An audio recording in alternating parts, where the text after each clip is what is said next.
salam sejahtera. Pada paparan terdapat gotong royong. Perhatikan, ada tajuk gotong royong. Gotong royong ni sangat terkenal sebagai soalan target UPSR PT3 SPM.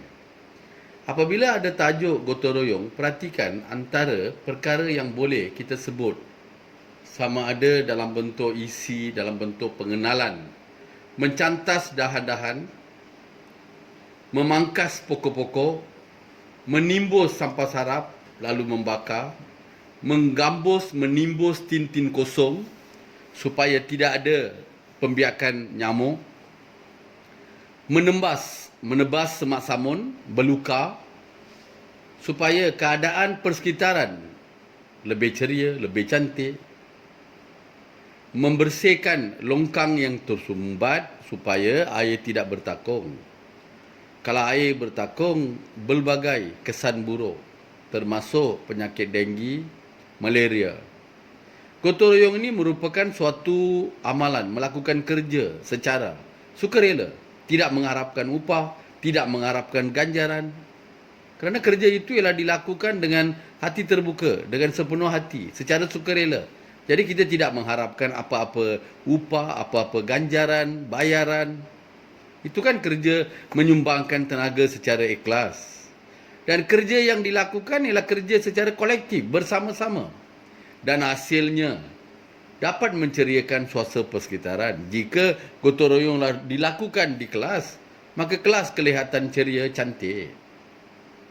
Pada masa yang sama, gotong royong sangat penting untuk memerangi wabak penyakit. Sebagaimana yang saya sebutkan tadi, nyamuk. Dan tidak ketinggalan, lalat. Kita dapat menghindari penyakit, dapat membendung penyakit, penyakit taun ataupun kolera. Kita akan mendapat hasil yang memberangsangkan. Apabila kita melakukan kerja secara beramai-ramai, secara sukarela, secara kerjasama, dapat meringankan beban kerja. Berat sama dipikul, ringan sama dijinjing.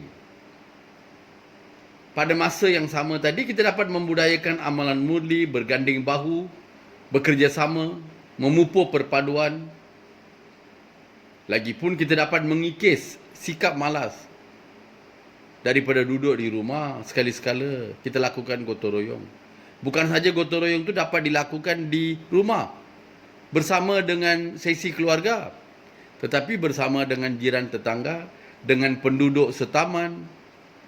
Malah gotong royong juga boleh dilakukan di pejabat, di sekolah, dalam kalangan pelajar, bersama dengan guru. Mengembeling tenaga, bertungkus lumus.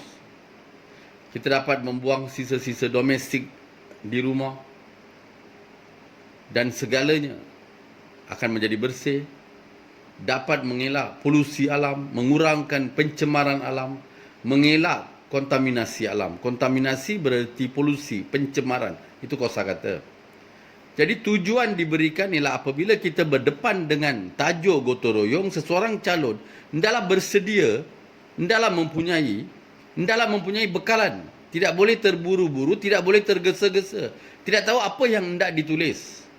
Apabila calon itu, sama ada calon itu calon UPSR, calon PT3, SPM, STPM, mahupun IPTA ke IPTS, apabila disebut gotong royong, mereka mesti perlu memiliki bekalan. Oh, gotong royong, budaya kerja secara bersama-sama, budaya kerja secara sukarela, budaya kerja secara ikhlas, budaya kerja secara kolektif, budaya kerja membersihkan sesuatu, budaya kerja membersihkan suasana persekitaran. Apa yang boleh kita lakukan, apa yang boleh kita bersihkan?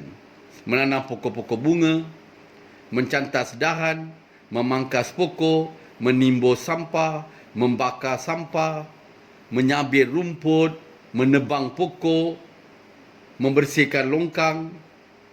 Dan kita boleh lihat daripada gotong royong itu hasil menjamin kesihatan, memupuk perpaduan, mengisi masa lapang, menceriakan kawasan.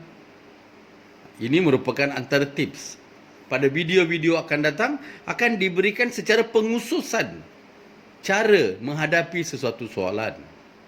Video ini hanya setakat mendedahkan kepada warga pelajar apabila kita berdepan dengan suatu soalan, kita perlu ada bekalan.